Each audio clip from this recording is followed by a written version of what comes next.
It's like them. It's like this at the board meetings too. Yeah, you just kind of get used to it, or you melt. Or you melt. Find your light. We all have to perform. Find your light.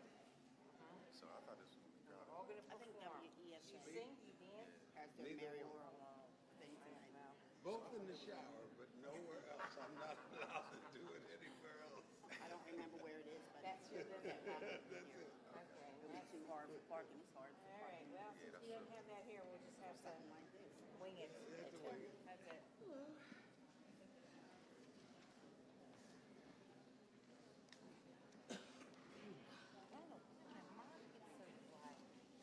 And the heat's on, the air's dry. They want us to sweat. I tried to get some questions in advance. What's up? He wants a program. Yes. I got him right. I got him somewhere. I'll make sure to get you one. I'm gonna hop down for a second. I'm going to put this in here. Good evening. I hope I don't lose it. Good evening. Good evening. My name is James Fogarty. I have the honor of serving as the executive director of A+ Schools, and to kick off this nonpartisan Vote School Board First Coalition Candidate Forum. Before we begin, I'd like if folks could please rise and join me in the Pledge of Allegiance. I pledge allegiance to the flag of the United States of America and to the republic for which it stands, one nation, under God, indivisible, with liberty and justice for all. Thank you. I'd like to invite Eileen Olmstead, who's on the board of the League of Women Voters, to come up for a second and talk about the partnership that we have tonight with the League. Thank you.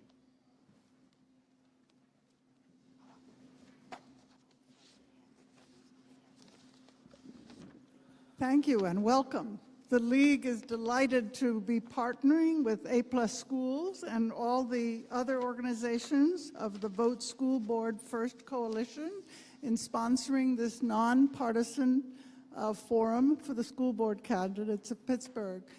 We'd like to remind you that nonpartisan means that we do not take sides. We never endorse or say negative things about any candidate. And our main objective is that we seek to have the informed participation of citizens in government. So that's what we are here to urge you. We will not be endorsing any candidates. We have question sorters that are from the League, and the reason we use question sorters is we want to make sure that all questions are fair, that they are addressing concerns of the level of government, in this case school board, and that they are not being used to insult or hurt any candidate. So we check that. We will consolidate any duplication to make them into one.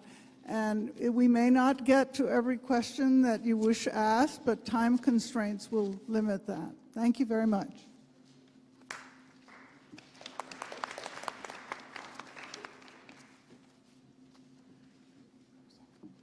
So before we begin, I just want to thank all of the organizations that joined us in our call to encourage the community to vote school board first this election cycle.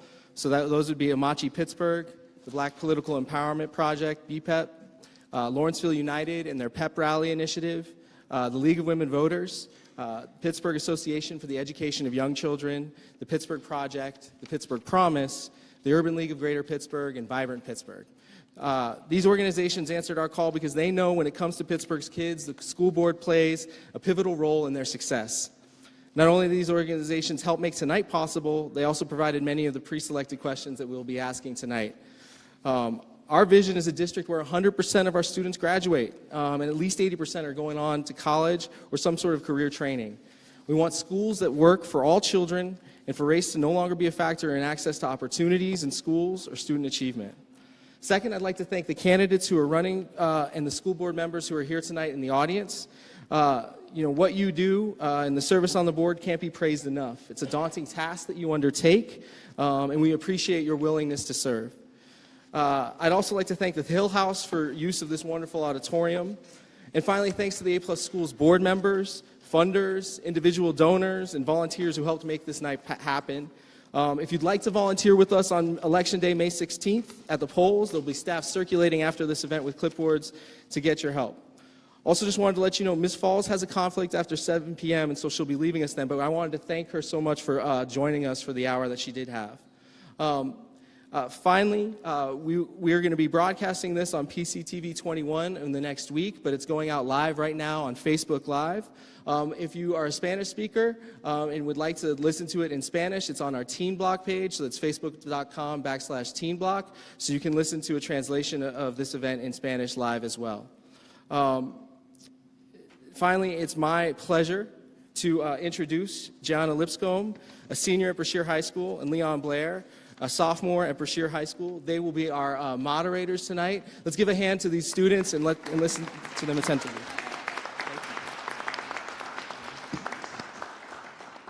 Good evening, and welcome to the Vote School Board First Coalition 2017 School Board Candidate Forum. My name is Gianna Lipscomb, and this is Leon Blair. We will be the moderators for tonight's forum. Before we get started, I would like to thank the organizations who have helped make tonight possible, and you can find the list of these organizations in your programs. Thank you, Gianna. To briefly go over tonight's ground rules, we will ask several questions to all the candidates and several that are specific to each district. Each candidate will get the same amount of time to answer each question, and tonight we have the help of the League of Women's Voters of Greater Pittsburgh to assist in keeping time.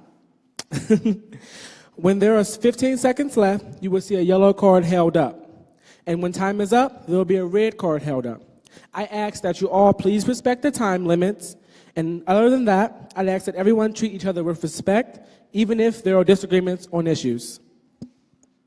I encourage the audience to welcome the candidates with a round of applause, but during the forum, please refrain from your applause until the end of the forum. If a member from the audience has a question, please write it on the index card that has been provided to you. In a little bit, I will ask our ushers to collect those questions. With that, let's introduce the candidates and jump into the questions. From District 1, we have Sylvia Wilson. From District 3, James Myers, Jr. and Salah Uddin. From District 5, we have Terry Kennedy and Gata Makoshi. From District 7, we have Cynthia Ann Falls. And from District 9, we have Veronica Edwards and Carolyn Klug.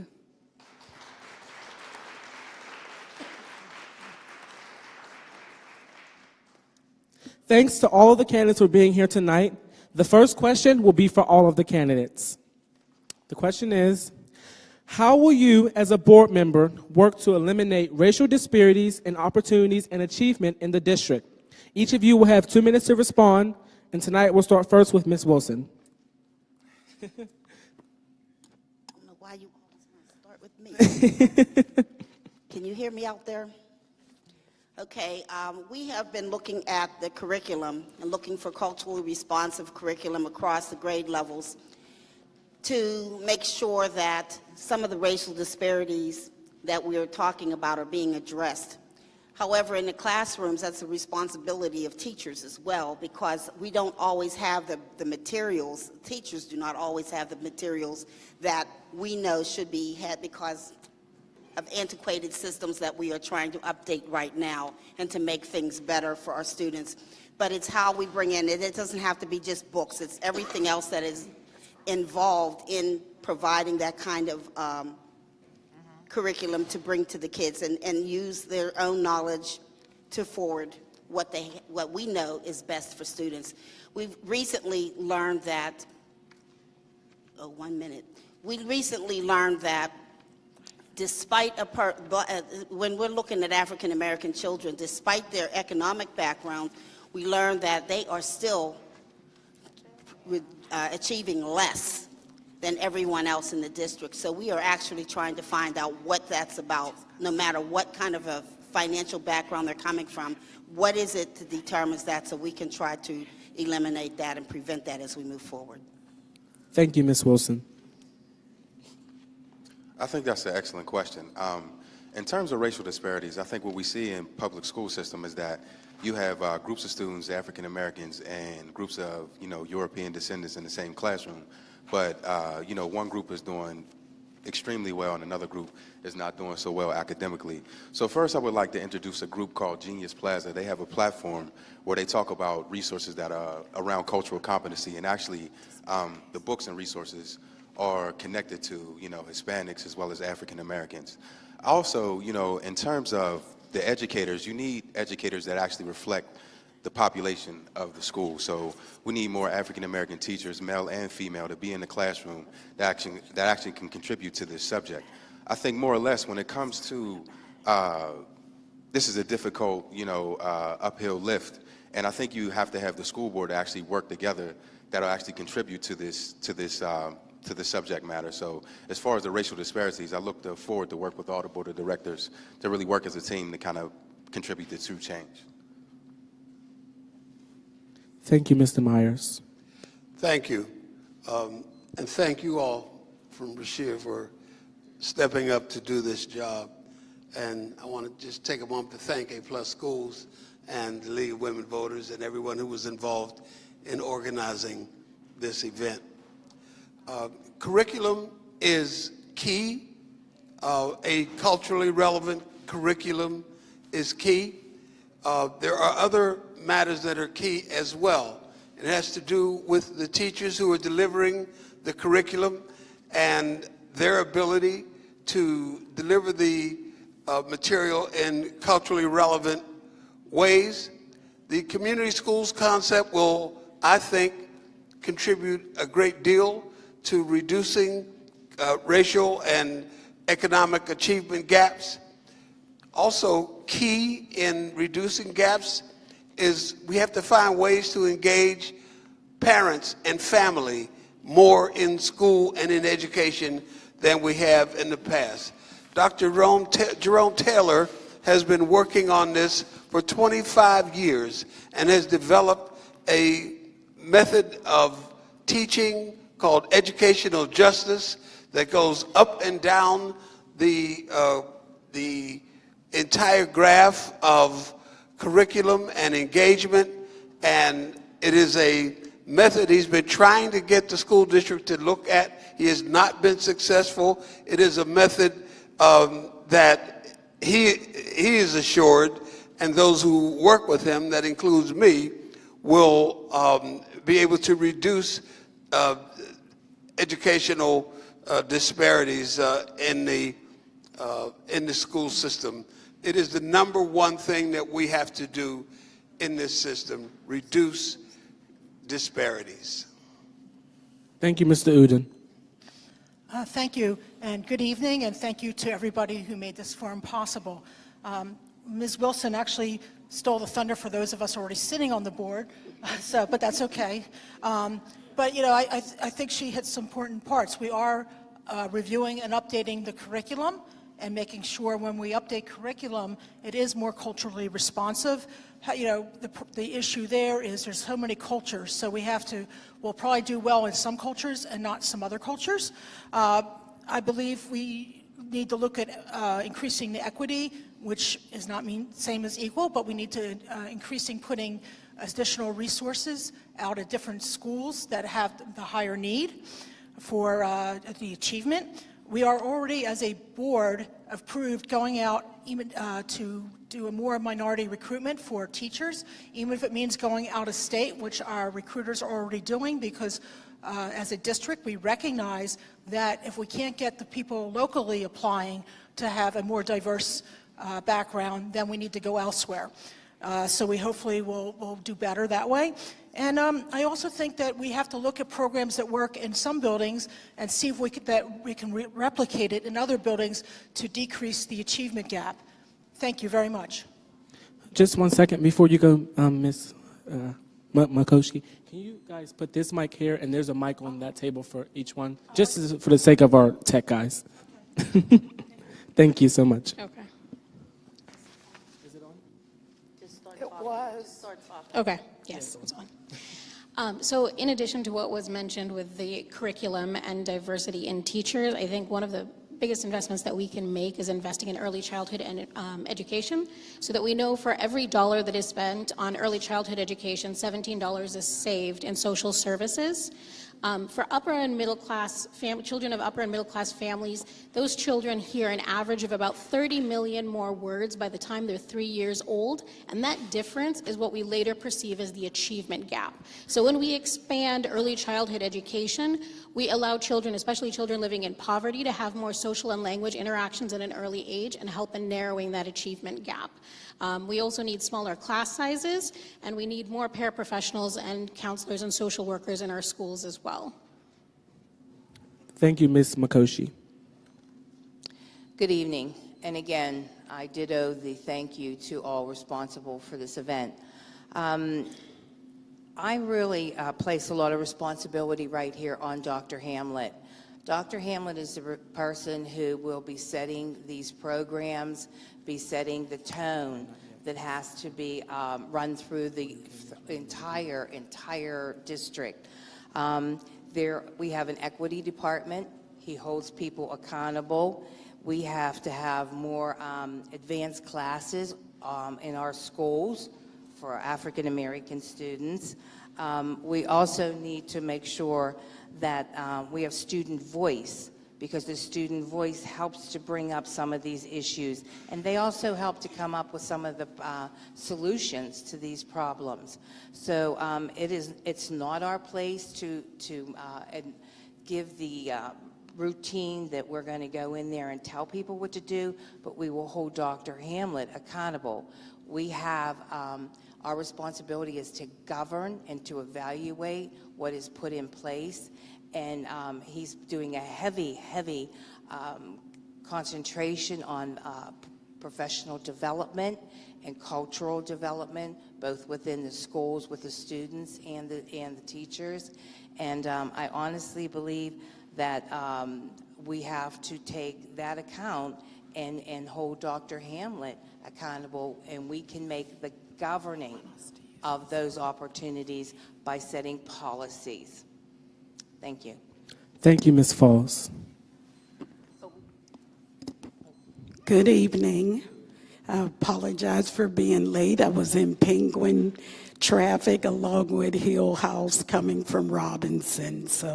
But I thank everybody for being here and putting on this evening. Also, as a newcomer to the board, I looked at what the board does as a duty, and what it has is the board is designed to have governance over the school district. The only employee who's directly supervised by the board is the superintendent of schools. So Dr. Hamlet, when he called for the audit from the Community of Great Council, the Community of Great Council Schools, Council of Great City Schools, did an excellent job because it gave him a blueprint for what to do with the school district and how to connect the dots. But as I see it myself as a newcomer, I see it as those disparities and looking at those out-of-school suspensions and dealing with classroom management, curriculum, all the members of the community that can help out in the community school setting, and what we can do to bring about quality education for all children. In the past, as a retiree, I worked with the superintendent and the board, and the school improvement program in Pittsburgh did a good job with children. So I'm hoping that we can bring back some things that has worked in the past. Thank you, Ms. Epwords. Good evening. I get, as the last person on a question, I often feel that I get to say ditto, because so many things that my colleagues at the panel have said are relevant to what our children need. The Council of Great City Schools report is what we're using to focus on these disparities. What is blocking our children from learning? We're looking at that report to help us fix those disparities. We need to support our children. That's our #1 focus. And in having community schools, it's my hope that we will focus on what blocks them from learning and help them to achieve more. The other thing we have to focus on is professional development for teachers and support for teachers. We have some great social workers and counselors. We don't have enough social workers and counselors. And so those types of things, along with professional development, will help the teachers to better serve the students and their families. Thank you. Thank you, Ms. Klug. The second question will be specified for District 9 candidates. According to the 2016 report to the community from A+ schools, 2 of the elementary schools in District 9, Pittsburgh Langley K-8 and Pittsburgh Morrow Pre-K-8, report over 30% of students are considered chronically absent. What strategies will you advocate for to improve student attendance? That being through involving families in children early learning experiences in pre-K and early elementary years. You will have 90 seconds to respond. Ms. Klug, we will start with you. Thank you. Attendance is a big thing. Putting a moratorium on suspensions of major infractions versus minor infractions is really important. If you're not in your seat, you're not learning anything. We also need to work with parents. Is there a stumbling block for parents to get their children to school? If so, how is it that we can help those parents get it done? Thank you. I would bring back the home and school visitors. The difference between being in school and being at home is many major things that are going on in the homes and on the way to school and the bullying. And I would just bring back another connect the dots so that they could connect between school and home. Thank you, Ms. Epwords. Our next question is specified for District 7. Ms. Falls, what policy will you enact to eliminate the disparity between black kids, black and white students in regards to suspension at Carrick High Schools and schools across PPS? You have 90 seconds to respond. I think working with Angel Washington and the staff that is there at Carrick High School have come up with a lot of plans within their school. And I think they also have a very strong student voice, which gives a lot of input into these issues. And I think, again, this is an accountability. Those leaders in those schools are responsible to higher-ups, who in turn ultimately have to answer to Dr. Hamlet and make sure that his 90-day, all the projects that he has put into place are being followed. So I think as well, we do have a wonderful relationship between those students up at Carrick High School. And I think they will help us to get to some of these answers if we listen to what they're saying. Thank you, Ms. Falls. The next question is specified for District 5 candidates. Ms. Mikoshi, in your response to how to ensure more students are reading on a grade level by 3rd grade, you responded, "We need more paraprofessionals, social workers, and smaller class sizes, especially in K through 2nd classrooms, to ensure teachers are able to work individually with students as needed." As a board member, how do you propose paying for additional staff for these schools in your district and across the city to increase literacy? You have 1.5 minutes to respond. So part of that actually includes the early childhood education, which I know that they're working on right now funding, because again, that achievement gap and not reading comes from not investing in early childhood education. As far as smaller class sizes, we know that when we have, say, 20 kids in a class in kindergarten, the teacher is able to work with those students. When you have 25 or 30 students in a class, the teacher is stretched thin and not able to attend to any of the students and kind of caters to kids that are in the middle. What I would do for funding, I think there's a number of different things that we can do. If we're going to implement community schools, then there is money through Title I and Title IV of the ESSA to pay for a community schools coordinator so that we can create these community schools. The other thing is that I think that we need to have an intentional department to raise funds in the district, like CMU and the University of Pittsburgh have. So if we are intentionally raising funds, then we can pay for some of these initiatives that we want. The other thing is that we need to lobby Harrisburg for additional state funding. Right now we're in the bottom 10 of funding across the country, and so we need to be lobbying them for more equitable funds. Thank you, Ms. McCoshie. Ms. Kennedy? Directed it based on her response. I would like to say that's the big question I keep asking is how do we pay for it?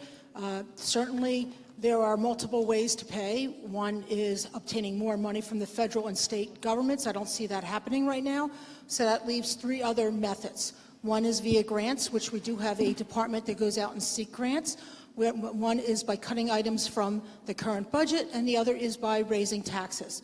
So those are the ways, and none of them are great ways. First of all, have not been receiving a lot of grants of late, so I would not count on it. Plus, that's not sustainable. We need something that will sustain any changes that we make. A grant will help us get started, but will not be a long-term solution. So that gets down to raising taxes, which is depending on who you are, you may or may not agree with that idea. And the other one is cutting other stuff out of the budget. Realize that approximately 3/4 of the budget is not addressable by the school board because it's locked in for things like, salaries, wages, transportation, charter school, et cetera, et cetera. So it gets down to what are our priorities and what are we going to pay for and what aren't we going to pay for. Thank you very much. Thank you, Ms. Kennedy. One more for you. Your response to that same question was talking about the district's new literacy curriculum. What is different about this new elementary literacy curriculum than past new curriculums that all students will be reading on a grade level by 3rd grade? You have 1.5 minutes to respond. Okay, so the new curriculum, just based on what I've seen, it looks good. Certainly, I have not reviewed all the materials. There's a wealth of materials, but certainly it's going to come with professional development for our instructors. One of the things that's great about the new curriculum for K-5 is it has small books to take home. So our children are not going to have to lug home huge books to be able to complete their homework. So they need to, so we say you have to read part of this book. We'll have small books for them to read, and it'll be something that'll be simpler, also simpler for mom and dad to work with them on. And those books are more conducive to cultural backgrounds as well.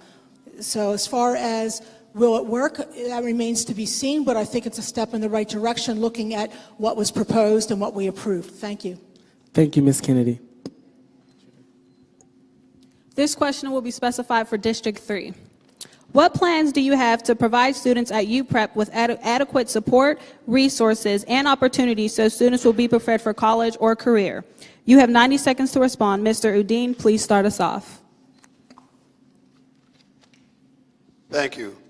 UPrep is very important to us in the Hill District, and the problems that they have at UPrep concern us all. I think one of the most important things in helping to solve that problem is the building leadership of the principal itself and what the principal brings to the staff as an instructional leader is very important.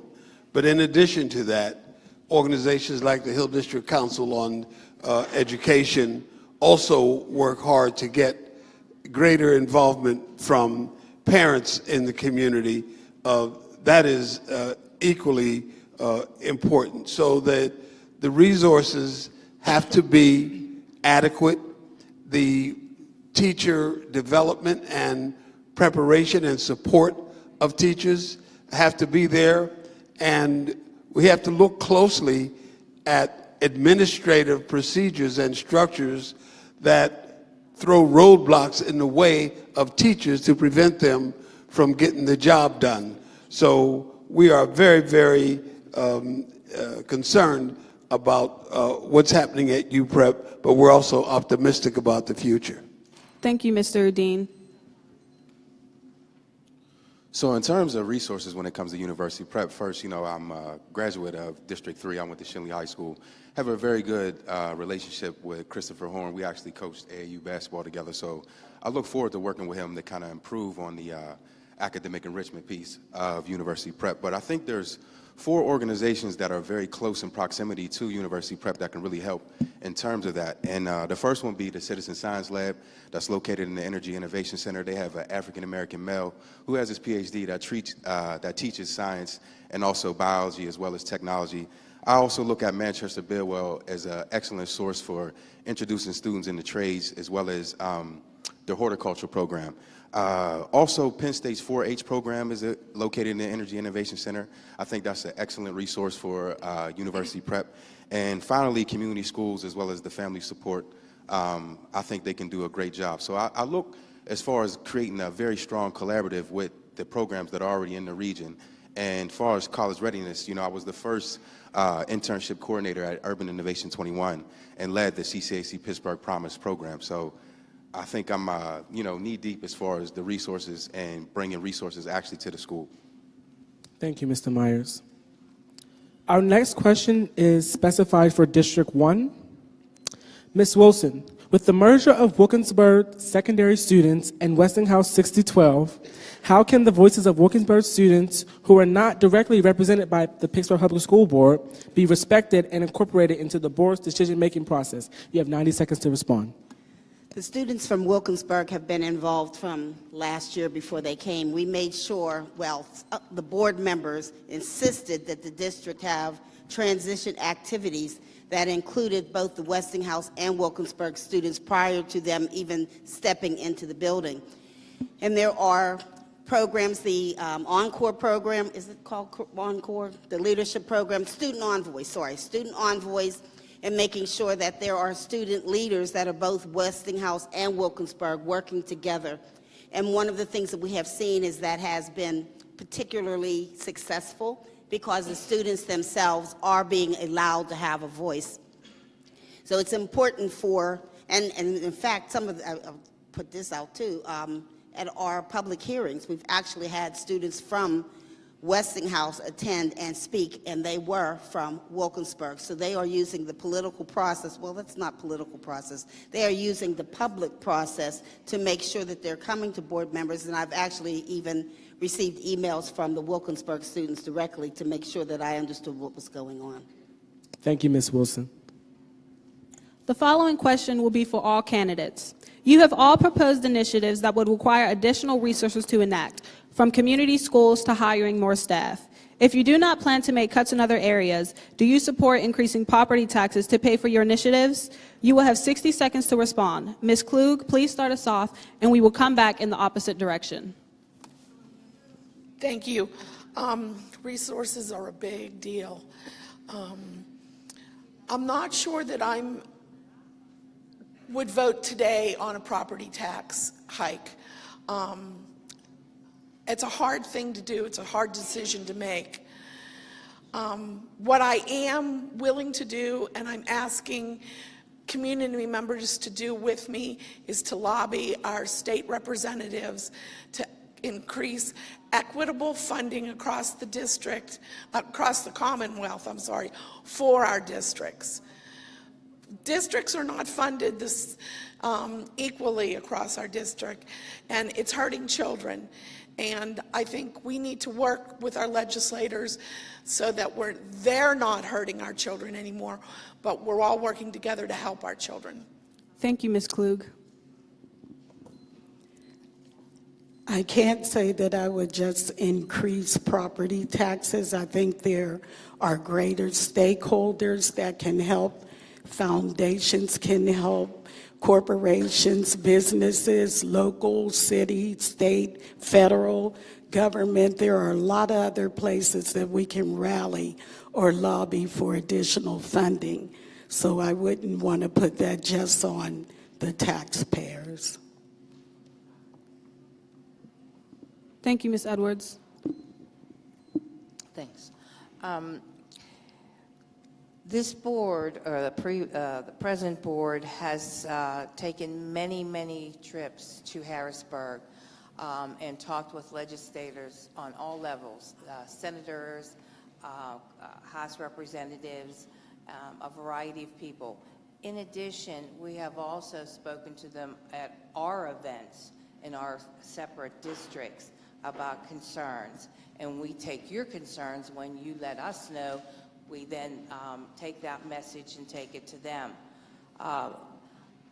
I agree. I think we need to find some alternate ways of being able to fund the community schools. It's just real nice to say we want to have them, but you have to be able to know how you're going to fund them. So I do believe that we can, with foundations and some other things, but I honestly believe that our money has to start flowing in from the state and the federal level, and that's where we got to work real hard. Thank you. Thank you, Ms. Falls. So I think there's a couple of things. I think if you want community schools, then you have to budget for your priorities. The other thing is that we need people, as well as the school board, to lobby at Harrisburg. We currently have a funding formula for prisons. We do not have a funding formula for education. This is completely backwards. Prisons should be doing fundraisers themselves or box tops for education and actually funding schools that are the foundation of our cities. The other thing is that in 2012, Governor Corbett cut $220 million line item, which was a charter reimbursement, where schools were getting reimbursed for the students that they were sending to charters. That needs to be reinstated so that we're getting that money again. The other thing is that we can't give unnecessary tax breaks to developers and lose money that way as well. So we have to be cautious about which developers we're giving tax breaks to and make sure that if we're doing that with some sort of a negotiation as well. Thank you, Ms. Mikoshi. Okay. Personally, my response is as a last resort to balance the budget, and if the District 5 voters agreed, then I would support it, but it's a last resort, and I would have to have support from the community. I'd like to point out that we had the countywide reassessment in 2012, and when the then board had to set the millage rate, it was before the appeals were barely started, let alone finished, yet by law they could not have a collection rate that was higher than the previous years. So when they set the millage rate, it ended up being the collection was a lot lower. It had to be a guess, and you could not go back and say, oops, we made a mistake, we could not rectify it. The only option you would have is raising it at index each year or applying for a referendum. This board has it's been a while since there's been a raise, and so although the collections have increased, it would have been a lot higher if that had not happened. Thank you. Thank you, Ms. Kennedy. Thank you. I am open to higher taxes, but I'm reluctant. I need to know a lot more about how our current budget is being used in the school district. I'm not sure that we are not using the budget resources that we have as best we can. And the other thing that it makes us look at is the question of whether or not we can afford, just budgetarily, to continue funding charter schools. I'm not ideologically opposed necessarily to charters, but they drain our budget. And so we have to look seriously as to what extent more charter schools will detract from the budget. I'm running in this race because I could bring historic relationships that I think I have to the foundation community, the corporate community, and the political community. They have to be all in on helping us to create a great Thank you, school Mr. system. Udine. Thank you. So I think things will change in our community when those who know better actually do better. In terms of taxes, I feel like that's the reason I wanted to get more involved with the political process so we can make more informed decisions. And so upon a review of the property independent tax, or SB 676, and I actually filled this out in the questionnaire, the details reveal that it will not eliminate property tax unless you're rich or have means of disposable income. So this action will help wealthy school districts, not poor school districts. So that's why I was more in favor of increasing the taxes, because it will actually support our local school board and give them more control of how the funds are actually dispersed to help poor students. Thank you, Mr. Myers. Taxes are always a big deal. One of the things with property taxes right now, that's what we have. We have legislators who want to get rid of it, but they're not coming up with an appropriate plan on funding education. One of the things we must always remind ourselves in Pittsburgh is we have so many non-taxable properties here, and it's growing. we have Carlo, and we have Carnegie Mellon, and we have Pitt, we have the medical facilities, UPMC. They're growing, they're taking over more and more, which leaves us with less property to actually expect to gain some tax money from. We have to pay for education, it's important. We have to find ways to fund it. Property taxes right now is the way. Thank you, Ms. Wilson. I noticed a couple of you said lobbying the federal and different organizations. I'm curious to know, how would you guys, like what plan would you, what would you do to lobby them and get them on your team? Like, well, I'm sorry, Ms. Veronica and Ms. Klug, I know you guys said it. What did you guys say? Can you repeat it? What you said about getting the federal and government and things like that to help you guys? I mentioned the state budget and the state funding, and someone else on the panel mentioned that we have a fair funding formula for prisons and not for schools. So my question is why? And I believe all of our questions should be why, and they should hear us say why. We need to keep our children out of these prisons. We need to work on making sure that the haves don't have more and the have-nots have nothing. So I would get campaigns together to go to Harrisburg, to lobby, to make those phone calls, to send those postcards, to send those emails so that our children have what they need. Thank you.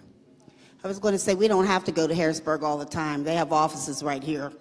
And we can show up on their doorstep. We can call them. I don't like emailing as much because it's real easy to move an email or to delete it. I like doing physical stuff. I like to send an actual letter or a postcard. But calling, they have to log the calls.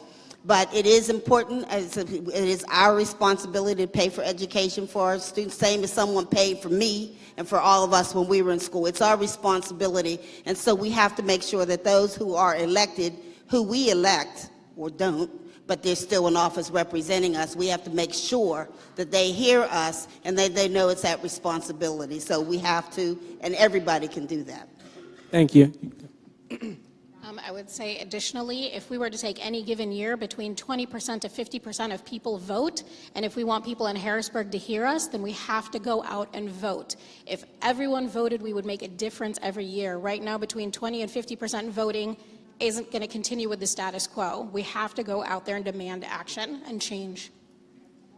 Thank you.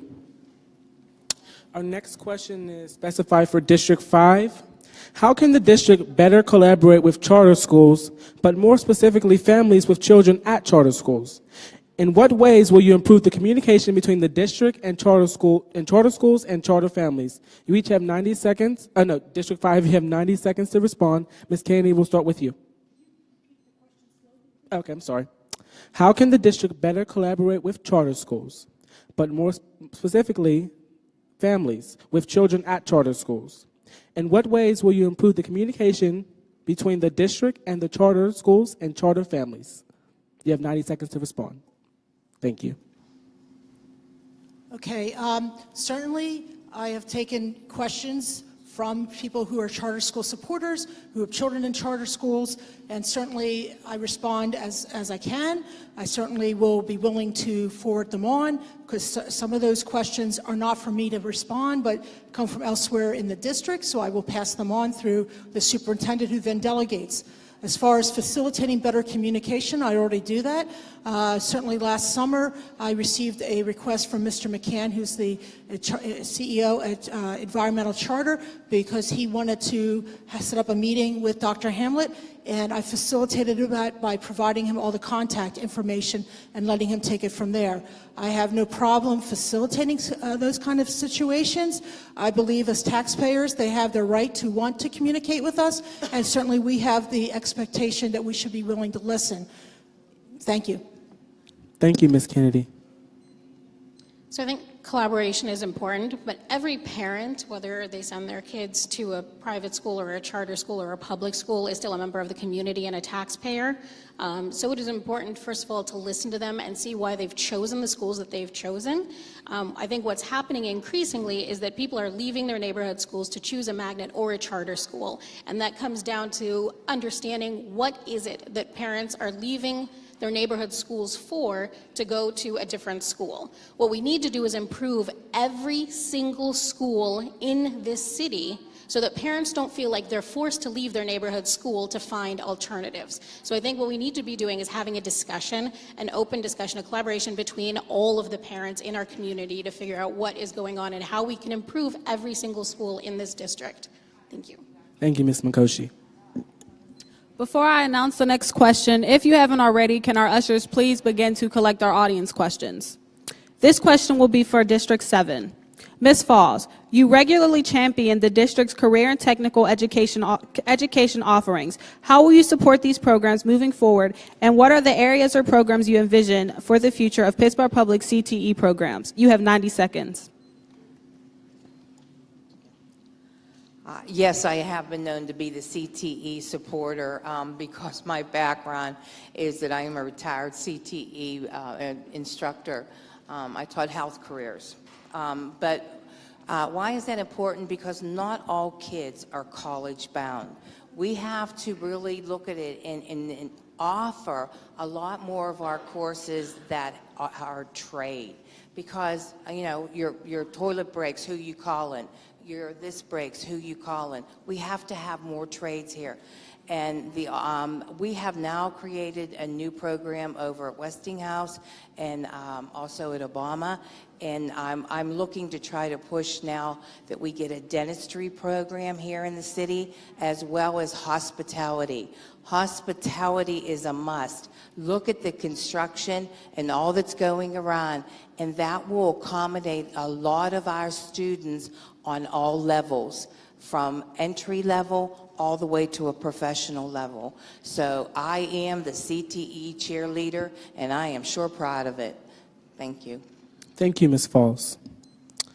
Our next question is specified for District 9. Ms. Edwards and Ms. Klong, in the candidate questionnaire, you both expressed your support for universal screening for gifted education at an early age. Please explain how you will accomplish that. Ms. Edwards, we'll start with you. 90 seconds, please. Early childhood is the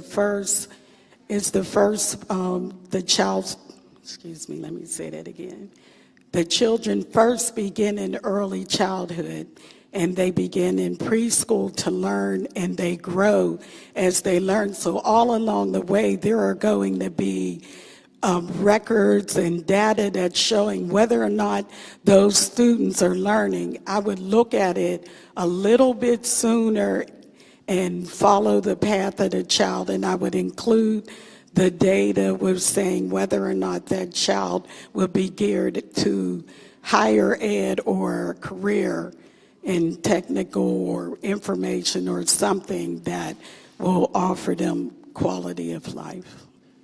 Thank you, Ms. Edwards. Ms. Klug? Would you repeat the question, please?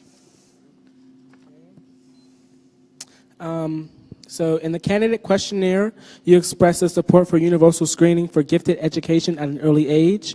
Please explain how you will accomplish that. This is another one of those instances where some of my colleagues look at what the issue is and go, we used to do that. So we used to pre-screen second graders. Usually they'd look at test scores, whether it was the classroom test scores in their grades, or if they took a standardized test in second grade, in first grade, and see if that child had the potential to fit into the gifted program. So I think we need to go back into that mode of saying all children have the potential for the gifted program. Let's find them, let's put them in there, and let's get them moving on their educational careers. Thank you.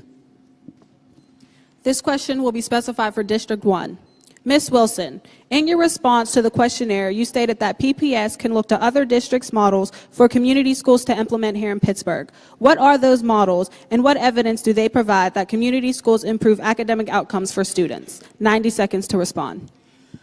There are community schools that have been functioning in other cities for quite a while. There are several in California. Cincinnati has a whole district of them. When I said we can look to them to see about their community schools models is to see some of the things that they do. I don't feel that we need to replicate any community school model from another district. It's just to see how some of them are functioning, how they're paid for, and basically it's the community organizations that are involved that pay for their own programs in those schools by providing full-service community schools, not only for the students, but for all the people who live in that community, so that it is a hub for that community for adults and children alike. But in Pittsburgh, we will have to do our own model. We can look to the other cities just to see some of their successes, but we have to develop what will best fit our own schools and our own communities. Thank you, Ms. Wilson. Thank you. The next question is specified for District 3. Mr. Myers and Mr. Udine, you both expressed support for expanding pre-K with both of you, highlighting how important early childhood education is in laying the foundation for a solid education. With the constraint of resources, how will you ensure more families have access to high-quality education, early education programs, Mr. Myers, can you please start us off? I think it's interesting that you it's listed that the resources are constrained because there's a $590 million budget for Pittsburgh Public Schools. So there's definitely money allocated to contribute to the betterment of our students at the primary school level. So first and foremost, I would like to have literacy coaches at kindergarten, first and second grade, because I always say, that's where you first learn to read and then you continue on to read to learn. But also that lays a solid foundation for education at that level. And also, it'll stop from students failing the third grade and then being pushed on to fail the fifth grade. But, also at the primary level, I'm definitely a proponent trying to push our culture forward with separating us from suspending our students at such an early level. So I think in-school suspensions as well as after-school detention are two of the things that can really help with the primary level of education. Mr. Udi? Thank you. If we're talking about pre-K and support for pre-K, we are really talking about support for programs like Head Start and other, making sure that parents maximize kindergarten opportunities. We're talking about how we get the earliest possible learning involved in the home. Most of the parents and the family are the first teachers the child will ever know. We have to make sure that families get involved in pre-K education and that the children receive the maximum exposure to learning, to new words, to new sounds, to whatever math we can. Children can learn a lot before, but the question is whether or not the school district will assume responsibility for pre-K development. They haven't up until this point. They've been leaving it up to other programs to fund pre-K, but those other programs can't do it without being connected to and collaborating with the board. So there has to be a close collaboration. The resources at the board need to be maximized for pre-K, not just early education, and parents have to be engaged. Thank you both, Mr. Myers and Mr. Udine. The next questions will be audience questions. This question is specified for all candidates. What are or what will you do to reduce or eliminate suspensions of K through third graders?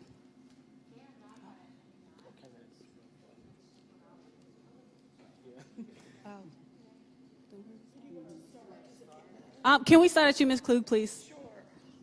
I opened my big mouth, sure. I think we need to look at the Code of Student Conduct, and we need to define what are minor infractions and what are a major infraction. We need to look at what children are doing. Disruptive class behavior should not be suspendable. A little redirections, especially in the younger age children, works really well for the most part. We don't want children to get hurt. We don't want children to hurt themselves or hurt others, but we need to spell out specifically so parents know, so children know, so teachers know what is a major infraction versus a minor infraction. Thank you, Ms. Klug. I agree that sounds too early, but there are behaviors that have to be dealt with. But when I was in the Pittsburgh Public Schools, I piloted a character ed program called Word of the Week, where we taught children very early what the word respect was, self-control, how to be responsible for their behavior. I think we need to go back, because it's not being taught almost anywhere. If it's not taught in the community, not taught in the home, not taught in the churches, I think we need to teach them acceptable behavior before we hold them accountable. Thank you, Ms. Edwards. My colleague, Ms. Klug, said the student code of conduct, and we are really working on that and looking at all the different levels of infractions and et cetera. But what's good about it is Dr. Hamlet has given that opportunity to parents, to students, and a lot of people to have input into that. So it's not just somebody of us coming down with these roles. I also believe that we need to get back in some character building. I think if we begin to establish some character building in our schools, this will help eliminate some of those behavior issues.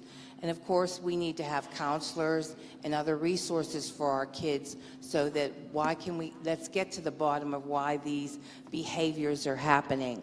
And I honestly believe that with the putting all that together, all those pieces together, we will find that there will be not a need for these suspensions in those lower grades. Thank you, Ms. Falls.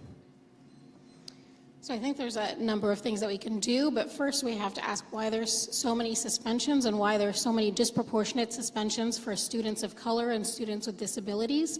And a lot of that comes to the code of conduct being very subjective. So things like insubordination. So we need to look at all of those things and see what is happening in the school. The other thing we need to do is implement things that we know work, like mindfulness meditation or positive behavior initiatives and resources. The other thing we need is smaller class sizes.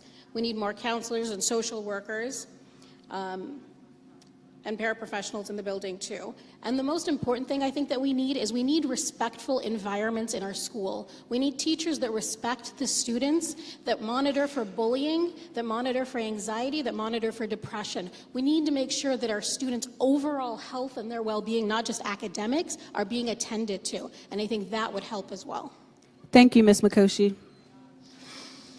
All right, we have to start by clearly communicating both to the students and their parents and guardians what are the expectations and what is in the code of conduct.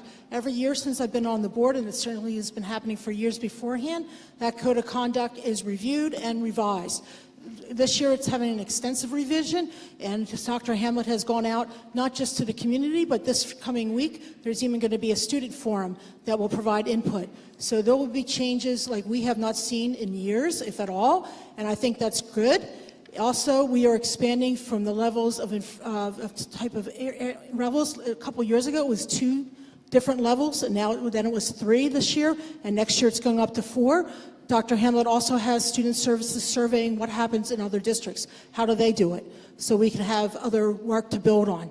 I also believe in mediation. We used to have mediators in every building, and certainly I believe if we can teach our children to talk it over, we can avoid issues. And restorative justice needs to be in every building. Thank you. Thank you, Ms. Kennedy. Thank you. Colleagues, I think we got this all wrong. We're talking about K to 3. What can a kindergartner do to justify getting suspended from school? We need to look at the way we are responding to these children and not think about what kind of behavior modification we need to employ to change their student behavior. Maybe it's not the kids in kindergarten, maybe it's the adults who are surrounding them that need the behavioral intervention. A lot of these kids come from backgrounds with severe traumas. It is amazing sometimes that they get to school at all. The fact that they're in school can be a miracle. They come with tremendous trauma situations sometimes from their neighborhoods. That has to be understood culturally and not just blamed on the children. Thank you, Mr. Udine. So it looks like I answered this question previously, but I already spoke on not being in favor of suspending, kindergarten, first or second graders. I think you have to keep students engaged in the education process as much as possible. So either we're looking at, after-school detention or Saturday detention, and that's even early for those group of students. But I also realize that there are some cultural competencies issues when the teachers do not reflect the population of the students. So first and foremost, we do need African-American teachers in our schools, mainly in District 3 at WOW and as well as Miller African Centered Academy. Also, we do need additional paraprofessionals, counselors, and it would be great to have a career day so they see other, professional young people like the Young Black Pittsburgh event that they had at the August Wilson Center. That'd be great if we can actually bring that to the elementary school setting so they can see professionals that are young, that they actually look at as role models. Thank you, Mr. Myers. Okay, you've heard a lot already from everyone here. I just want to point out, I know it seems absurd that someone in kindergarten may be suspended, but what we do have to look is at the reason why that might have occurred. I know someone just went to a school last week while they watched the kindergarten slap and kick and punch the adult that was working with them as a one-on-one. The issue is, why is that child kicking and punching? Yes, they do have trauma. Some kids are experiencing great trauma, but that doesn't excuse them to come into the classroom and repeat the trauma on other students, because if you are a parent of a child that's been trounced, you're not going to be very happy that that child is there. So the reason, what we have to do is to try to help those students that are going through those traumatic instances so that they are not taking it out on others as well. They are there to be educated, so we have to work on their behaviors and teach them what is appropriate, whether through the counselor, or social worker, or whatever means we have, so that everyone has a safe educational environment. Thank you, Ms. Wilson. Thank you all. We have another. I'm sorry. I just want to say, as Mr. Fogarty said, I do have to leave. Just 30 seconds, though. Goodbye. I just want to say thank you very much. If any of you have any questions you would like to ask, please forward them to Mr. Fogarty, and I will be glad to get back in touch with you. Thank you for your time and attention. Okay. Have a good one. Okay. So we have another question from the audience. It says, what training would you recommend for teachers in classroom management as a new hire and for a teacher who has taught for a number of years? We'll start with Ms. Wilson. There are things that in college they never teach in terms of classroom management. And sometimes it's just as simple as how you have your classroom arranged. I remember someone saying there was a child at the pencil sharpener, and every time everybody came up to sharpen their pencil, he kicked and poked them. Well, what you do is you move that child away from the pencil sharpener. It's easy as that. But that's not something you teach. What is necessary is to actually have experienced teachers who have had those skills to work with other teachers who are new. And if you're already an experienced teacher, if for some reason you're having some difficulties, it's always great to have partners and work together and maybe have someone come in with fresh eyes and look and see what may be needed to be adjusted in that situation. Thanks. Thank you, Ms. Wilson. So I always, in terms of training for classroom management, I always tell students, one thing I learned while I was in college as being an athlete is that they always taught you to sit in the first 2 rows of the classroom. That keeps you totally engaged with the process. And it'll release the anxiety of you thinking that you have to cheat to kind of get ahead. So I always speak on, the easiest way for our children to learn is to actually know what study habits are. So I always tell them that it goes in 3 phases, that you study, review, preview. So first you study the material that you learned that day, review the material that you learned the day before, and you begin to preview the material that's upcoming. And I think that builds a lot of confidence in the classroom. Also, time management. So if you're the first person in the classroom, you know, you're already engaged with the process, sitting in your seat, ready and able to learn. And also building on life skills, because this will continue as you work and continue on the workforce. Thank you, Mr. Myers. Thank you. I think that the classroom management training has to be looked at importantly in terms of professional development. The report that was mentioned earlier about that was done by the Council on Great City Schools spent a lot of their time and recommendations on professional development. It was very critical of professional development in Pittsburgh. So even if you have the best curriculum for classroom management, if we don't have good professional development, the teachers and the staff are not going to learn that curriculum. Also, we have to bring creative approaches into the classrooms and not the same routine, sit in a row, shut up, and sit down. So you're telling me to shut up. Okay. Thank you, Mr. Uden. Okay, there's several things. First of all, I would also recommend mentoring by other teachers, whether you're fresh out of college or you've been around for a number of years, because we can always learn from somebody else. I certainly would also recommend training in what does it mean to have a child with an IEP or a 504 plan, and why the teacher needs to read them and understand them before the child sets foot into the classroom, because there's certainly items in those plans that may affect where they sit in your class or how you handle them, or they may have behaviors that you need to take into account for, and that might affect how you seat your class. You also don't want to keep the same seating chart through the whole school year. You want to change it around, mix it up, but you don't want to just wait until your next plan changes. If you see an issue, you want to make adjustments immediately, not wait. But you need to overall learn to respect everybody and let them have their say within a respectful way. Thank you. Thank you, Ms. Kennedy.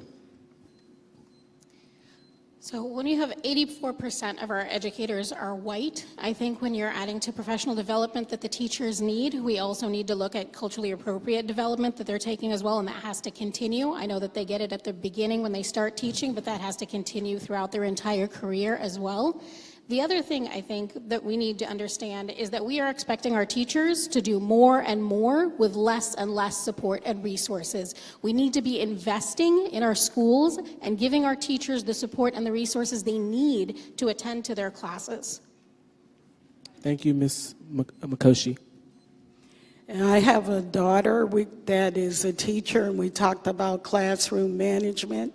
But she said that almost in every class you have to calm down the students when they first come in. So you have to have a way to handle that, whether it's culturally or through the rules where the kids are a part of making the rules.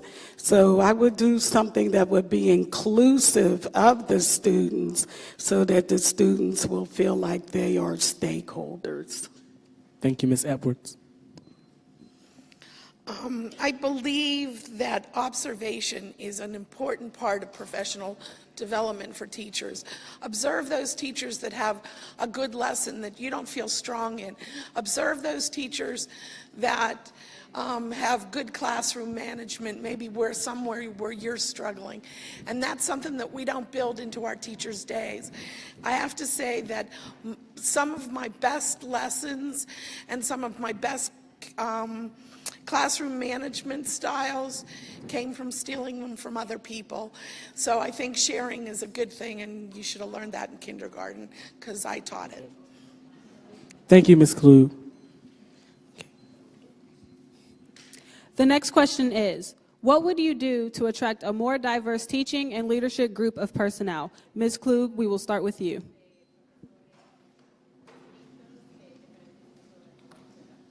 All right.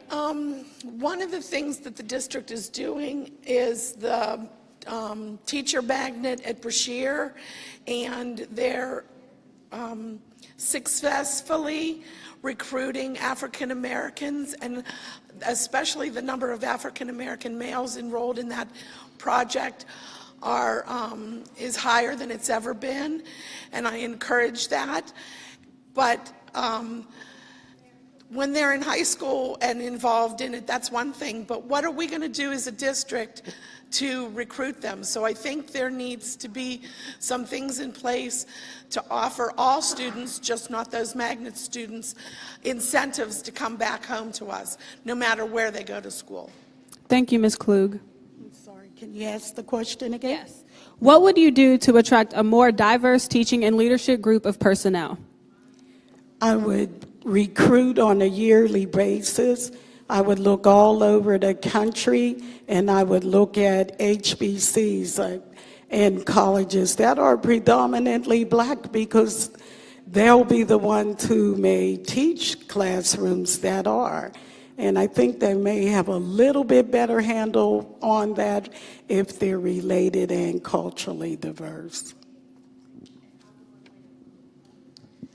So currently, Superintendent Hamlet is working with historically black colleges and universities to try and hire a more diverse teaching staff. And as Carolyn mentioned, we also have a teaching magnet.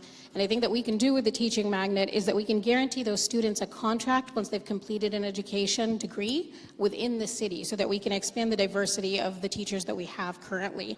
I think the other thing is that we can continue our relationship with the State Board of Education to help and expedite hiring these teachers that have been educated out of state as well.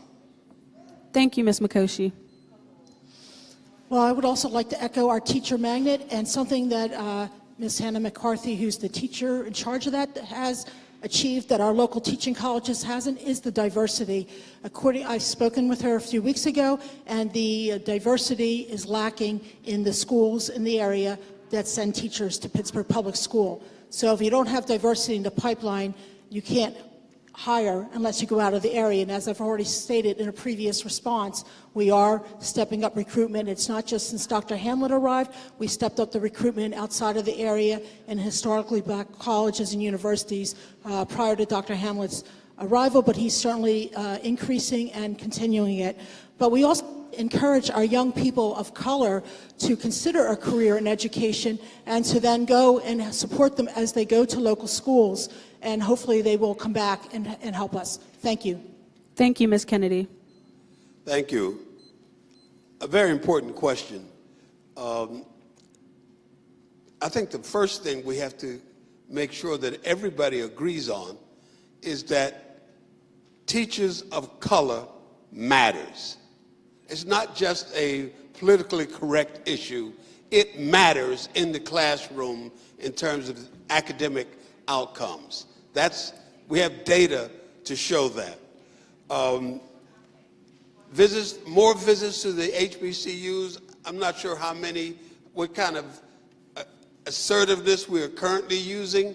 I would like to learn more about that, but we have to get more assertive about visiting HBCUs. But we may have to look at a different way of how we staff classrooms and get more adults from the community in those classrooms with those certified teachers, and not just use certified teachers. I think that'll make a difference. Thank you, Mr. Udine.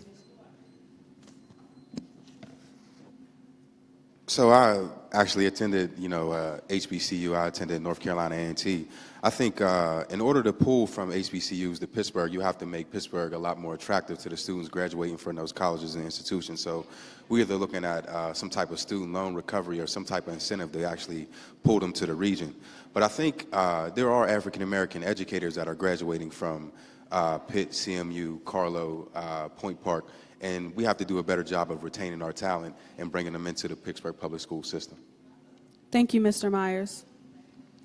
There's a recruitment going on right now of going out to other colleges to recruit black students.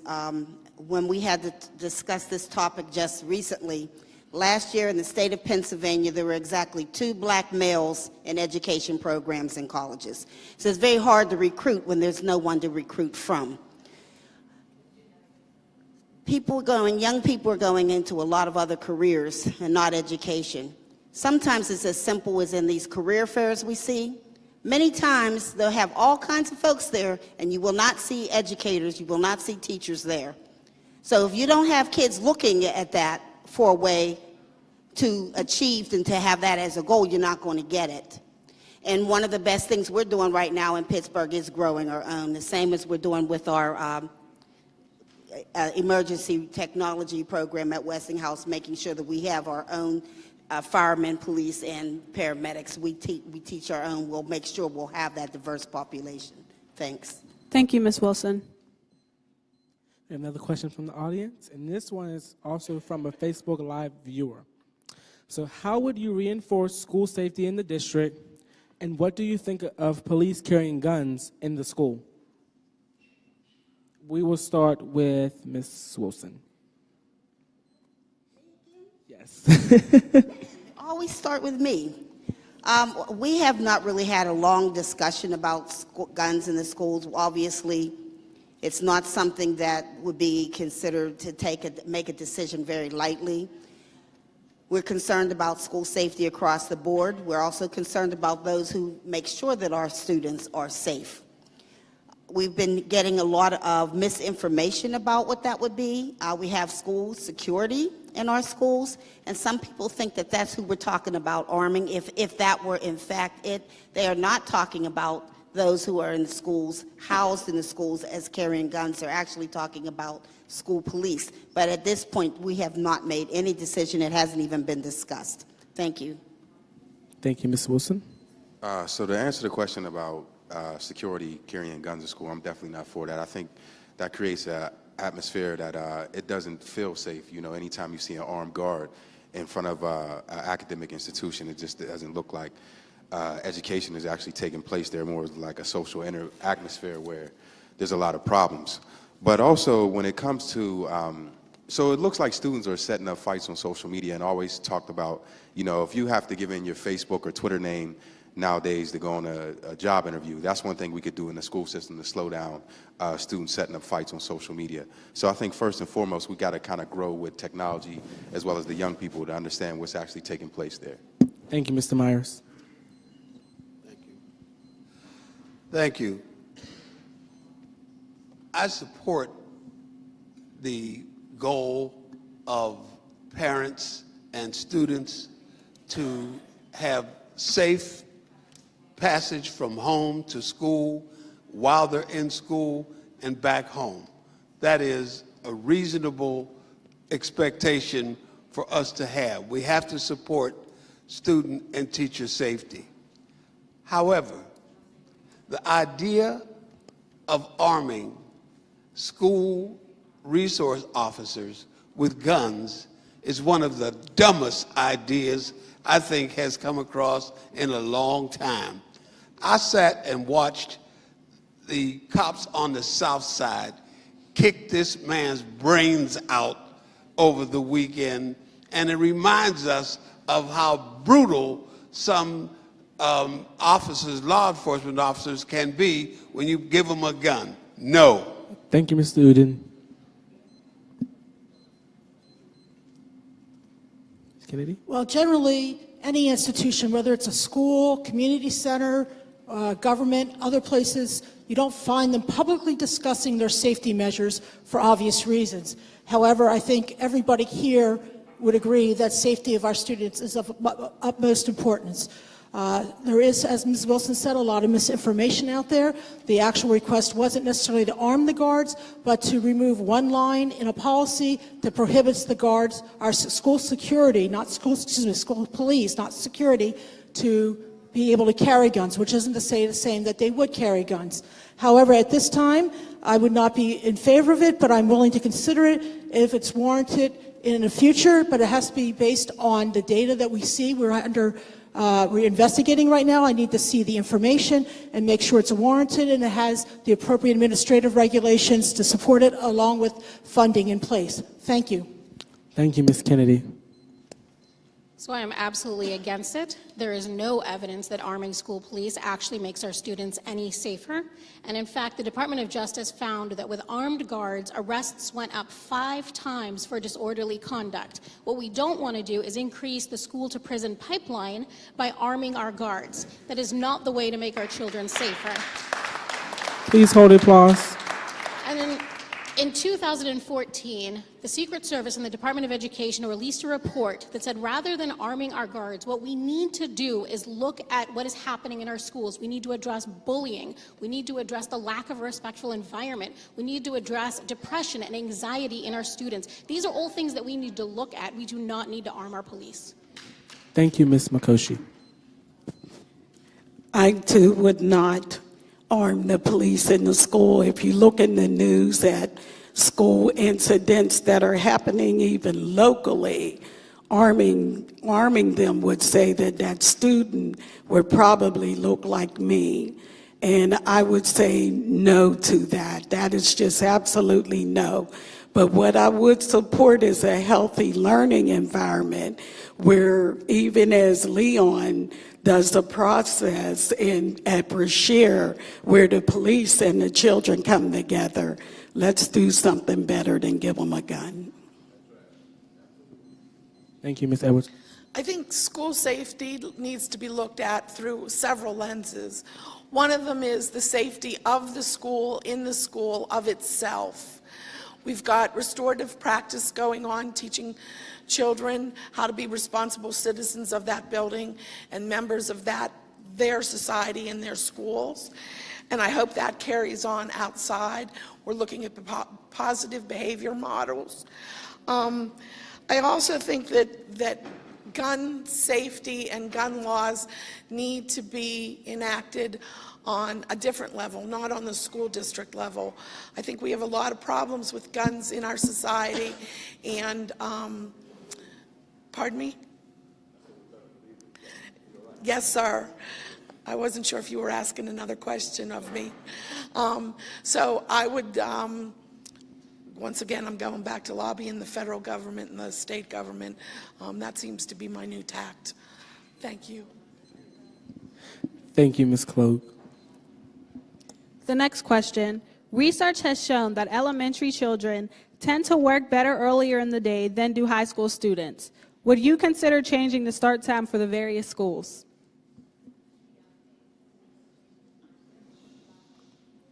Oh, I'm sorry. Starting with Ms. Klug, please. I think this is something that we have to really look into what the research says. I know that a lot of, I know the research on high school students is not good for them going to bed early and getting up early just based on their normal circadian rhythms. And so I don't know any research, I haven't seen any research on how it affects younger children. So perhaps we do need to switch it. I'd like to see more evidence on the early childhood time, going to bed, getting up thing. And we also need to work with families. Families have a hard time getting, a couple kids out the door, mom and dad out the door. And I think this is going to take a public discussion. Thank you, Ms. Klug. And I have not seen the research on it, so I can't answer, but I can say that I would be willing to look at that research and see how we could better able to have the kids get to school ready to learn. Thank you, Ms. Edwards. So right now in our elementary schools, we actually have different start times depending on the elementary school that you go to, but certainly for high school, I think that's a huge issue because even if you have a start time of 7:30, you have students that are waking up at 5 in the morning so that they can take the Port Authority bus, go downtown, transfer to another bus just to get to their school. So they're traveling for an hour, hour and a half just to get to their school every morning. We can't expect them to be learning if they're on a bus for an hour and a half waiting to get to their school. I think we definitely have to look at the start times for high school students. Thank you, Ms. Mikoshi. As I recall, the question was specifically about for elementary children, although it does affect high school. Right now, a lot of our school start times are based on transportation, as a lot of our yellow buses have to do multiple pickups. They leave from one school run, deliver them, and then go on to pick up more children. So we have to look at the whole overall system. But like some of the other panelists up here have said, I also have not seen any of the research regarding younger children's sleep patterns and their ability to learn earlier, and I would need to review that before I could comment on that. Certainly for the high schools, I'd be willing to start them later if we can work it out with transportation and everything else that it involves. It's like a big tile puzzle. So if we can revamp the whole system, I'd be supportive of it. Thank you very much. Thank you, Ms. Kennedy. Thank you. I've seen some data regarding high school and middle school relative to start time. I have not seen the data on younger times, but I think we have to be open to it, especially start times that require a really early transportation system to get kids to school. But a lot of it also has to do with the efficiency of the transportation system itself.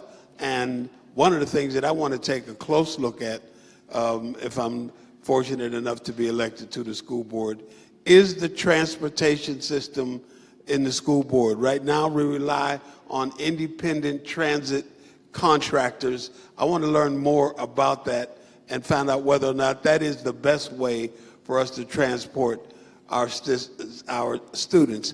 But the decision has to be data-based and parent and community supported. Thank you, Mr. Udine.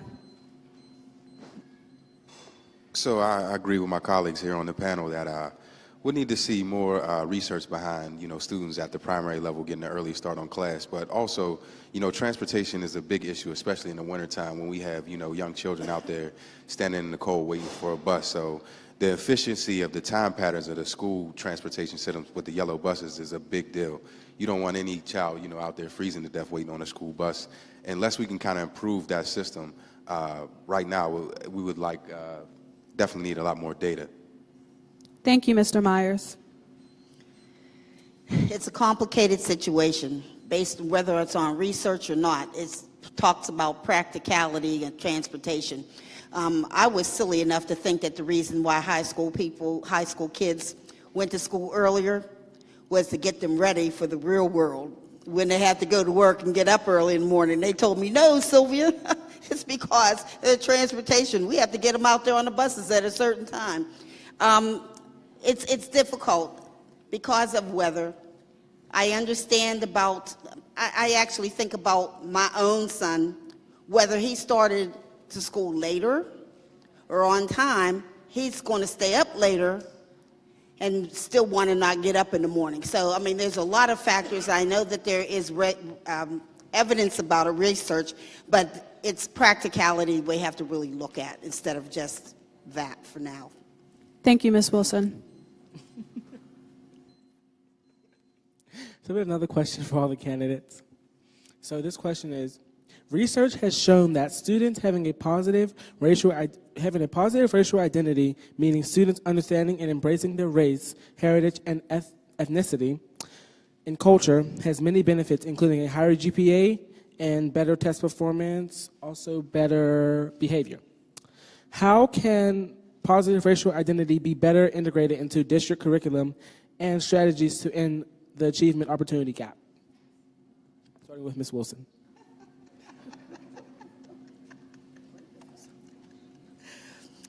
To be quite honest, it's any time that you're in an environment where you might feel picked on or picked out or the odd one, it's important to try to identify that and rectify that. Most of you know I'm a retired teacher. And whenever I saw students in my classroom that might have had a little bit of a problem with accepting themselves, I always worked very hard to make sure that they became more positive about themselves in many ways. But even our textbooks, how the textbooks look if we use them, if you have books that have a bunch of animals in it instead of people, it certainly does not give a child a chance to have a positive attitude about themselves. But seeing themselves, even when you don't have that diverse population, as staff, you can find ways to make sure that those students are included in some way so that they see that there is someone somewhere that are like them. Thank you. Thank you, Ms. Wilson. Can you repeat the question? The whole thing? Yeah.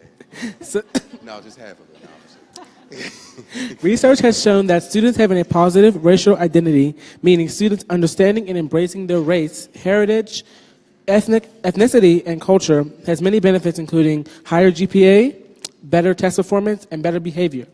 How can racial identity be better integrated into district curriculum and strategies to end the achievement and opportunity gap?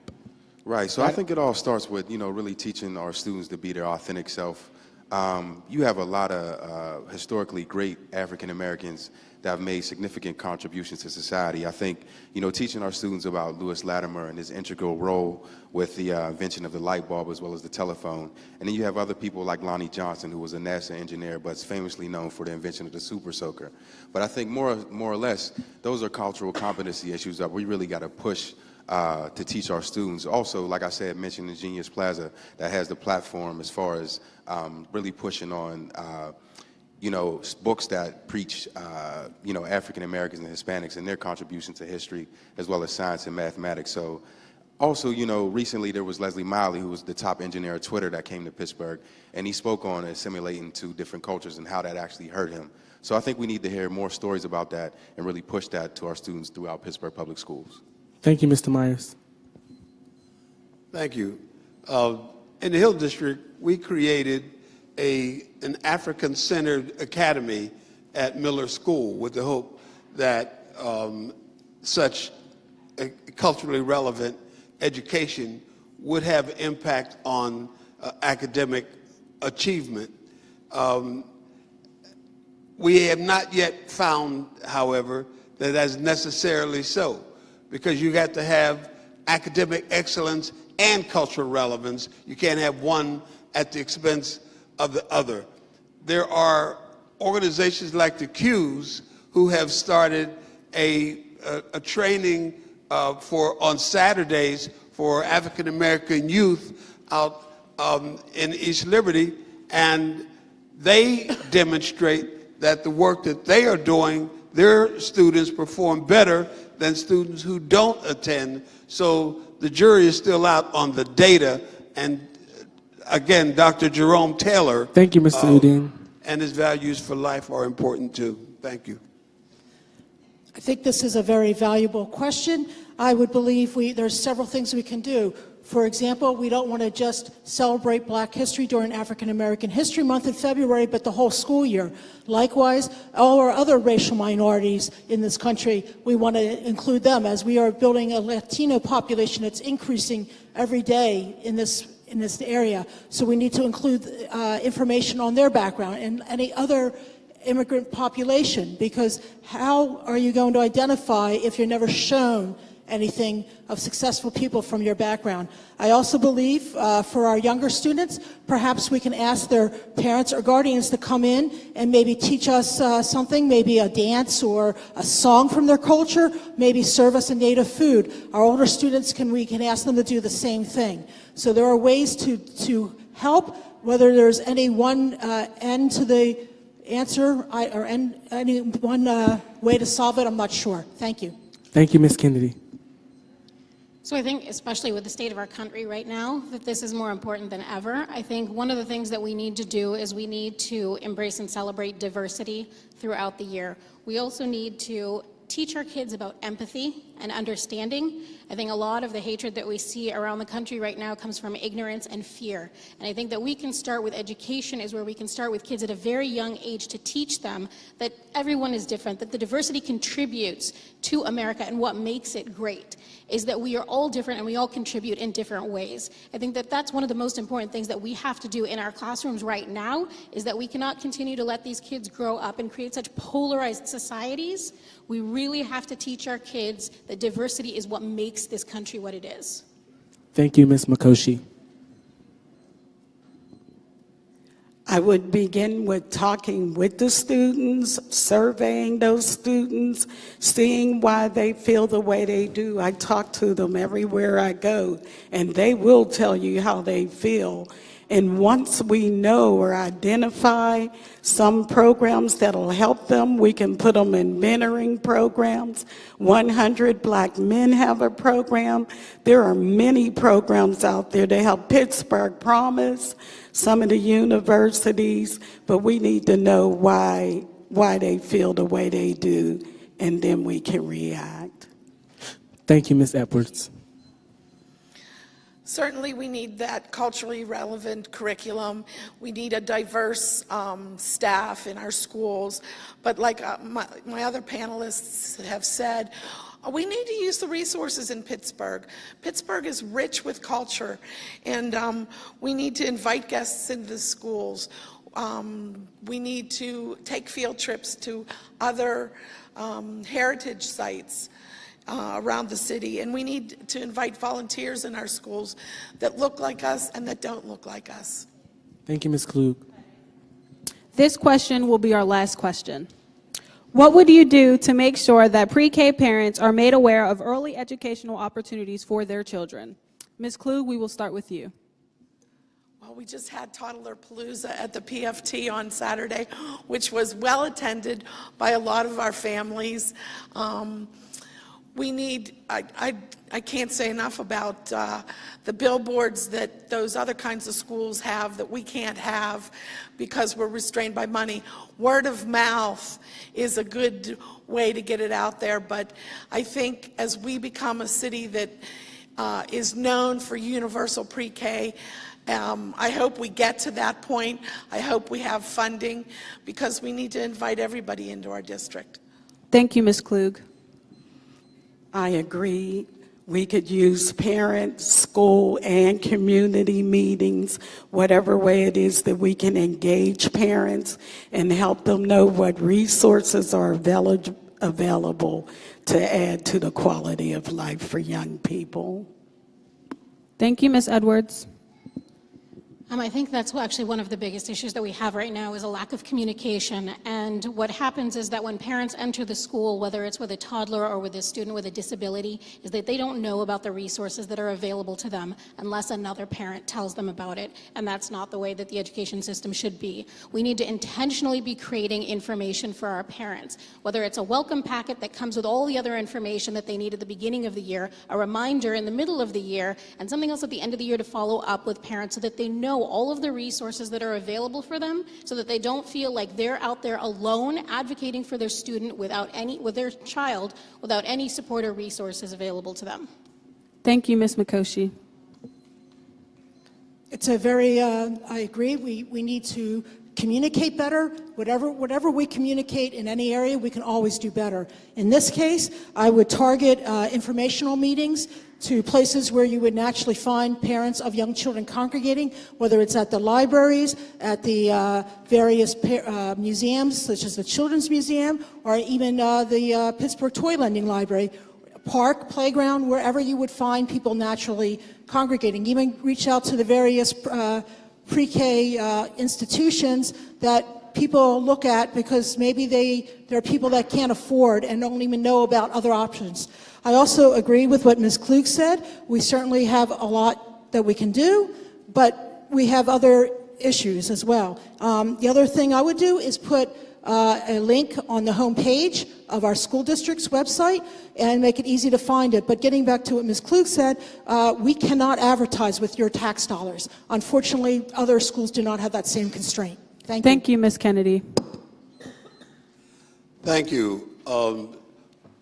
One of the problems that we have with the entire school system, not just pre-K, is that we can't pretend that parents are engaged. They are not engaged. At least in my communities that I see, they are not engaged at the level that they have to be, and we're going to have a whole revolution in our district about how we do parent engagement, because we can't have a successful academic outcome without changing parent engagement and they're getting involved. And churches, who used to be the rock bed of our community, have taken a step back and they need to step forward again and get involved in education and help get parents involved. Thank you, Mr. Udine. Mr. Udine. Mr. Udine, I'm sorry. So I recently attended the Pre-K for PA convention, and I would definitely reach out to Pacey as well as other child care providers. But I think one of the best things we could do is put a parent resource center in all of our schools, and also, look at child care subsidies.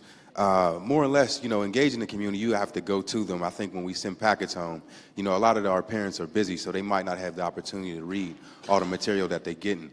But, Pittsburgh is heavily into the Midget League football, that goes around our city. So I think first and foremost, if we go to them on those Saturdays, we can communicate a lot of things that we want to do as far as the early childhood. Thank you, Mr. Myers. Communications and marketing of the Pittsburgh Public Schools is difficult, costs money, and we don't have it. However, we're talking about engaging parents. There are a lot of parents out there of young children who don't have anyone in school, so they're not getting any information that's coming from schools because they don't have anyone there. So it's very difficult to reach. I know United Way has had some programs over the years to try to get to some of the child care programs that are in people's homes and try to get them educational materials as well as knowing what's going on, but it's very difficult, and everyone is not going to go to the board's website. That's just something that not everyone is inclined to do. So it's going to be difficult. It's going to take everyone, and I think the community schools projects, we want to build might help because we might be able to bring in more people and to be able to get more involved in all of the communities in the neighborhoods to get those words out. So when new people come in, by the way, real estate people, they should have packets of information. Thank you, Ms. Wilson. They should get that information. That was the last time I got to stop, right? We will now bring James to the stage. Thank you to all our candidates and to our moderators. Give it up for. I know this was a long, grueling set of questions. They kept coming. I really appreciate your patience and your tenacity in answering all of them to the best of your abilities. I want to again say thank you to Jayana and Leon. Bashir's finest. I want to thank the League of Women Voters and all the volunteers here tonight who helped moderate and do time and sort cards and questions. So I want to thank them. I want to thank you to the Vote School Board First Coalition, 10 organizations. Again, it's Amachi, Black Political Empowerment Project. I always just say BPEP, but because then I won't stumble. Lawrenceville United, League of Women Voters, Pacey, the Pittsburgh Project, Pittsburgh Promise, Urban League of Greater Pittsburgh, and Vibrant Pittsburgh. Thank you to those organizations for your co-sponsorship. I want to also let you know a couple things. We are a part of the Campaign for Fair Education Funding. Our organization, along with 50 others, fought for a fair education funding formula that was a bipartisan formula that was passed 2 years ago. There may be some confusion because it doesn't apply to the entire pot of funding. It applies to all new dollars. But right now, we do have a formula at the state level, so I just wanted to make sure folks knew that. And if you wanted to come help us, go to Harrisburg and advocate for more funding. We will be going up on May 22nd, and then there will be opportunities in June. So if you're interested in fighting for funding, both locally and at the state level, A+ Schools, Allies for Children, the PFT, this is an effort that crosses all political boundaries, and we're really all united in having equitable and fair funding for all of our schools. Election Day is only 8 days away. So in that time, we want everyone here to tell 5 friends that they need to learn about their school board candidate and vote school board first. Okay, can you do that? Can you? All right, so that's 1. 2, on May 16th, if you have time, can you come join us at the polls, either in the morning from 7 to 10 a.m. or in the evening from 5 to 8 p.m. to just give nonpartisan information about the candidates. We know about 10% of the people who show up to the polls don't vote, depending on the district. Sometimes it's up to 25, 30%. Don't vote for the school board candidate. They might vote for mayor, they might vote for city council, but they won't vote for school board candidate. And we know that there's an information gap. And so our job as A+ schools is to make sure that we close that information gap. So we're going to be at the polls. We have over 100 volunteers already signed up to join us that day to cover polling places. We need more. So if you're interested, Graham, there's going to be folks around that have clipboards. Please, sign up with them. Join us if you don't have those 3 hours and you have an hour that day, just give us an hour of your time. We will place you at a polling place. Again, with nonpartisan information, it's just our candidate questionnaire so that folks can have some information in their hands. Want to do a couple more announcements. So that's May 16th. Yeah, I told you about May 22nd. May 25th, PennCan is inviting Shavar Jeffries to town. Jake Wheatley, Tracy Armand from our board, and Tammy Thompson will be speaking. The topic is Opportunities Lost. That'll be Thursday, May 25th from 6 to 8 p.m. here. And finally, I just want to say thank you to everyone who stayed throughout the night, who asked questions. Your questions are important. We were not able to get all of the questions. Oh, thank you, Tim. All right, I've got a couple more things, too. We were not able to answer all of your questions. What we will do is those that weren't asked, we will send to the candidates. Candidates, we'll let you answer them and send them out through your social media, however you want. So you can pick and choose which ones you want to answer, but we will get them to the candidates, and then I would encourage you to look out from the candidates what their answers to those questions are. Tim Stevens at BPEP, who's joining us in the Vote School Board First Coalition, just gave me a couple more pieces of information. BPEP is doing rolls to the polls, so if you need a vote, if you need a ride, you can just call BPEP's rolls to the polls. What's the number on that, Tim? 212-8775. And there are, there's a whole flyer here of other places where you can go. And there's also election protection numbers. So if you see any irregularities at the polls, the election protection hotline is 1-866-OUR-VOTE. And finally, there is Kicking It with the Candidates. That's coming. There's a whole bunch of organizations on this. It's going to be at Savoy Restaurant and Lounge, May 11th from 7 to 9 p.m. There are a variety of mayoral candidates, school board candidates, judge candidates. So I would encourage all of you to get out to that. And if you want to meet and mingle with the candidates, that's at the Savoy, May 11th from 7 to 9 p.m. All right. I think that's it. I want to thank all of you for being here tonight, and we really appreciate it. Can you give it up for the candidates one more time for their answers and for being so thoughtful? Thank you.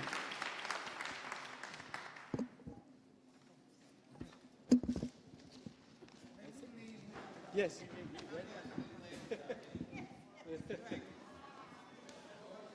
you, guys.